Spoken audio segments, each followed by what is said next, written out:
দেখো, যতই ম্যাগির প্যাকেটে 2 মিনিট লেখা থাকুক আর টিভির বিজ্ঞাপনে 2 মিনিটে ম্যাগি হয়ে যায় বলুক না কেন, আমার তো কোনোদিনও হয় না।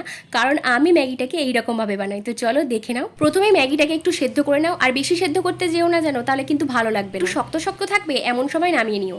এবার কেটে নাও একটা ছোট্ট ছোট্ট করে ক্যাপসিকাম আর একটা পেঁয়াজকে। এখন একটা ছোট্ট হামনদিস্তায় কয়েকটা গোটা রসুন আর 1 চামচ গুঁড়ো লঙ্কা দিয়ে ভালোভাবে পিষিয়ে এরকমভাবে পেস্ট করে নাও। এরপরে একটা প্যানে কিছুটা বাটার দিয়ে ভালোভাবে গলিয়ে নিয়ে ওর মধ্যে দিয়ে দাও সেই পেস্ট করা রসুনটা।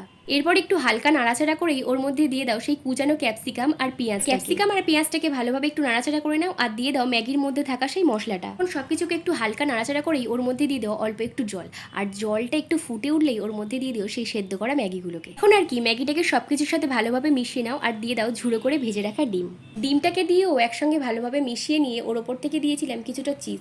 তারপর কিছুক্ষণ ঢাকা দিয়ে রেখেছিলাম। এরপর ঢাকাটা খুললেই দেখো কতটা চিজি হয়েছিল এই ম্যাগিটা, আর দারুণ লাগে ম্যাগিটা খেতে। একবার ট্রাই করো, অবশ্যই ভালো লাগবে।